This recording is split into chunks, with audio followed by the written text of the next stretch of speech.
Hello, welcome to the third tutorial key points video for the W201 course. First remarks I'd like to make are about the first TMA, and I'll start with 3 easy ways to throw away marks. The first is to forget that you have a very tight word limit. I know there are people who like to tell me what they're going to say it in the body of their essay, and then conclude by reminding me what they've said. I'll tell you a secret. You don't get double the marks for saying something twice. Actually, what happens if you say something twice, one of the times that you say it is actually wasted words. You won't get any marks for it, and also you deny yourself the opportunity to get extra marks for more depths, for a better definition, for more examples. The second way of throwing away marks is irrelevancies. Have a look at the marking criteria in your pink sheets in the module guide. You'll see that irrelevancy comes in only 2 of the marking bands. If there are some irrelevancies, then we're talking about the bare pass marking band from 40 upwards. Many irrelevancies and it's a fail. The third point I'd make about how to throw away marks is not to answer the question set. Particularly this happens in problem questions where you get a long essay talking about the subject in general and applying it just in the last paragraph. You should focus your answer on the question, and even if it's not a problem question, again, one of the things that is being looked for is that you're answering the question, not writing all that you know on the subject.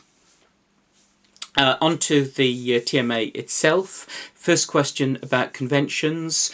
The best essays compared and contrasted those definitions, thought about what was significantly different and what was merely cosmetic. And of course at the heart of the question was the definition given by Bill Cash. Did it fit in with what other people had said, and what do you think about those definitions? Was also looking for examples of conventions which enable you to explain how they work. Second question was about individual and collective ministerial responsibility.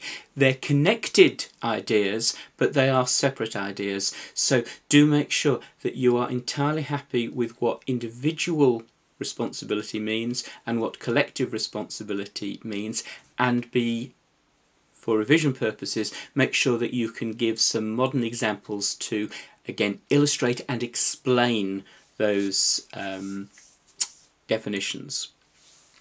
Next few weeks you're going to be looking at the Human Rights Act and the European Convention on Human Rights. It's about the question of how do you protect rights. And keep at the forefront of your mind, what rights are we talking about, how are they protected, and how does the law balance conflicting interests? And that really is at the heart of what you'll be looking at in the next few weeks. Make sure that you know how the Human Rights Act works, what it does in Section 3 and in Section 4, how the courts are to approach a position where the existing law is in conflict with the Human Rights Act. Have a look at the procedures for trying to ensure that Parliament doesn't inadvertently breach the convention. Then on the convention itself, make sure that you know what the specific rights are, how they are balanced against other rights, and of course cases are very important in both topics. So big change from the constitutional part of the course. This is one where it's important that you read the cases, you look at the reasoning and understand the arguments that are involved in particularly the balancing of rights. On to TMA02. The first one is a problem, so repeat my remarks about make sure that you focus your answer on the question set rather than everything that you know about the topic.